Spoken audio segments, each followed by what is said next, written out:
जय शिवराय शेतकरी मित्रांनो, आपण पेरण्या आपल्या हिशोबाने करीत असतो। म्हणजे जसा ज्या भागात पाऊस पडेल तसं त्यावेळेस पेरण्या होत असतात। आता प्रत्येक जिल्ह्यात वेगवेगळ्या प्रमाणात जसा पाऊस पडेल तशा प्रमाणात प्रत्येक शेतकरी हा त्याची पेरणी करत असतो। आता काही गावामध्ये तर काही भागात पाऊस पडतो आणि काही भागात पडत नाही। मग अशा वेळेस ज्या भागात पाऊस पडला त्या भागातील शेतकरी पेरणी करतो, दुसरा शेतकरी नंतर करतो। आता हे ज्याच्या त्याच्या पद्धतीने होत असते। पेरणी असो, त्या पिकांची कापणी असो किंवा जे काही निगा घ्यायची, त्या पिकाची काळजी घ्यायची, त्यानुसार हे आपण आपल्या पद्धतीने करत असतो।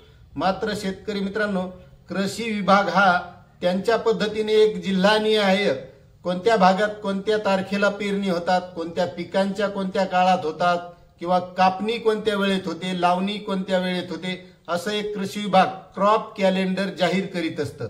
आणि ते कृषी विभागाचं जे कॅलेंडर आहे त्या कॅलेंडर प्रमाणे मग ज्या आपण शेतीचा पिकांचा पीक विमा काढतो, मग त्या कंपन्यांना हे कॅलेंडर दिल्या जातं आणि त्या कॅलेंडर प्रमाणे मग त्या पिकांची जी काही नुकसानी झाले असतील किंवा पाऊस पडला नाही, मग अशा वेळेस त्या तारखेप्रमाणेच त्या पिकांचा पीक विमा होतो किंवा जी नुकसान भरपाई असते, अतिवृष्टी झालेली असते, मग त्या ज्या शासनाने पिकांच्या तारखा जाहीर केलेल्या आहेत, मग त्या तारखेप्रमाणे हे पीक आहे सध्या असं गृहीत धरलं जातं आणि त्यानुसार त्या पिकांची नुकसान भरपाई असेल, पीक विमा असेल, हे त्या पद्धतीने ठरवलं जातं। म्हणून ह्या तारखा सुद्धा प्रत्येक शेतकऱ्याला माहीत असल्या पाहिजे, कारण आपल्या भागात कोणती तारीख आहे जी शासनाने ठरवून दिलेली आहे, पिकाची लागवडीची असो, पीक पेरणीची असो, पीक कापणीची, पीक काढणीची जी तारीख असेल ती प्रत्येक तारीख प्रत्येक शेतकऱ्याला आपल्या जिल्ह्याची काय आहे हे माहीत असायला हवं। हेच माहीत असायला हवं याचं कारण असं आहे की कारण आपण जी पीक विमा भरतो, मग पीक विम्याची आपल्याला तक्रार करायची किंवा जी काही नुकसान भरपाईची तक्रार किंवा मागणी करायची, मग अशा वेळेस आपल्याला जर ती तारीखच माहीत नसेल आणि आपण जर ती तारीख गेल्याच्या नंतर त्या पीक विम्याची तक्रार करू किंवा त्या पिकांची लागवडीच्या तारखेच्या अगोदरच तक्रार करायला जाऊ, तर अशा वेळेस मग आपल्याला तो पीक विमा येणार नाही। कारण शासनानं तर ठरवून दिलेलं आहे की या तारखेमध्येच या पिकांची लागवड किंवा लावणी, पेरणी असेल, काढणी असेल, जी काही कामं असतील तर त्या तारखेप्रमाणे ते क्रॉप कॅलेंडरच्या नियमानुसार हे चालतं आणि त्यानुसारच त्या पीक विमा कंपन्या ह्या काम करत असतात। म्हणून प्रत्येक जिल्ह्यातील तारीख ही माहीत असायला हवी आणि त्या संबंधीचं कॅलेंडर हे शासनानं जाहीर केलेलं आहे। तर ते कॅलेंडर आपण सविस्तर बघूया। तर यामध्ये प्रधानमंत्री पीक विमा योजना खरीप हंगाम 2024 व रब्बी हंगाम 2024-25 जिल्हानिहाय पीकनिहाय अधिसूचित पिकांचे क्रॉप कॅलेंडर। तर यामध्ये उपरोक्त विषयांच्या अनुषंगाने कळविण्यात येते की प्रधानमंत्री पीक विमा योजना खरीप हंगाम 2016 पासून राज्यात राबविण्यात येत आहे। संदर्भीय शासन निर्णयान्वये पेरणीपूर्व मध्य हंगामातील प्रतिकूल परिस्थितीमुळे झालेले नुकसान, स्थानिक नैसर्गिक आपत्ती व काढणी पश्चात नुकसान या जोखमीच्या बाबीकरिता विमा संरक्षणाची तरतूद आहे। सदर बाबी अंतर्गत झालेल्या नुकसानीचे पंचनामे व अधिसूचना निर्गमित करण्याकरिता जिल्हानिहाय पेरणी व काढणीचा कालावधी निश्चित करणे आवश्यक आहे।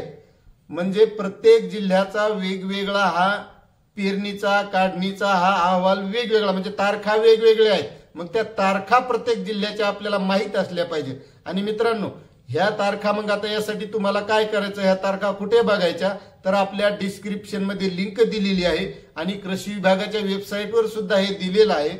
आता आपल्या डिस्क्रिप्शन मध्ये लिंक आहे, त्या लिंकवर जाऊन आपण ते डाउनलोड करून घ्यायचं आणि त्यामध्ये तुमच्या जिल्ह्याची कोणती तारीख आहे लावणीची आणि काढणीची, पेरणीची, ते सविस्तर दिलेलं आहे आणि प्रत्येक पिकानुसार दिलेलं आहे। आता वेगवेगळ्या भागात वेगवेगळे पिकं घेतले जातात, कुठं भात आहे, कुठं सोयाबीन आहे, कुठं मक्का आहे, असे वेगवेगळे, ज्वारी असेल, रब्बी आणि खरीप हंगाम दोन्ही हंगामाच्या या तारखा असतात त्याप्रमाणे ते असतात।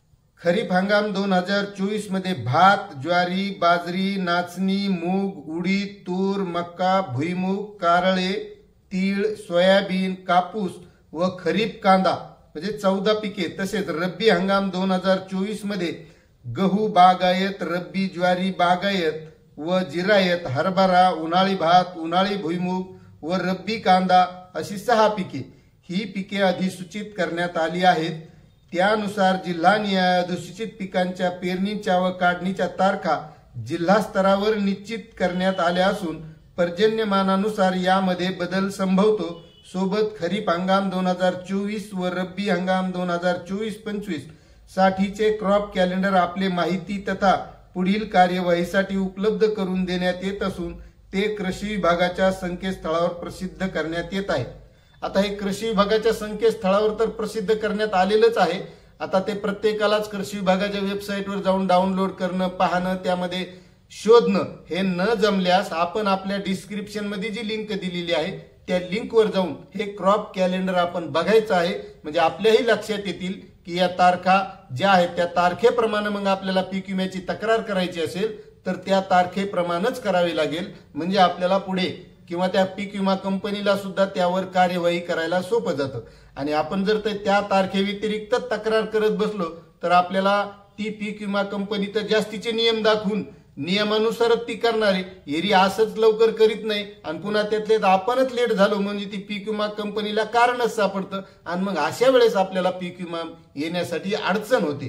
त्यामुळे या क्रॉप कॅलेंडर प्रमाणेच आपण सर्व काही जे पीक विम्याच्या क्रॉप इन्शुरन्सच्या बाबतीत कामं असतील ते करायला पाहिजे. मग तक्रार असो किंवा ई पीक पाहणी असो त्या पद्धतीने करायची आहे अशी ही माहिती आहे. मित्रांनो, आपल्याला माहिती कशी वाटली नक्कीच कमेंट करून कळवा आणि चॅनलवर नवीन असाल तर सबस्क्राईब करा, कारण आपलं हे चॅनल फक्त शेतकऱ्यांसाठी आहे आणि शेतकऱ्यांची प्रगती व्हावी हाच आपला एकमेव उद्देश आहे. मित्रांनो, भेटूया अशाच नवीन माहितीसह नवीन व्हिडिओमध्ये. तोपर्यंत जय हिंद, जय महाराष्ट्र, जय किसान.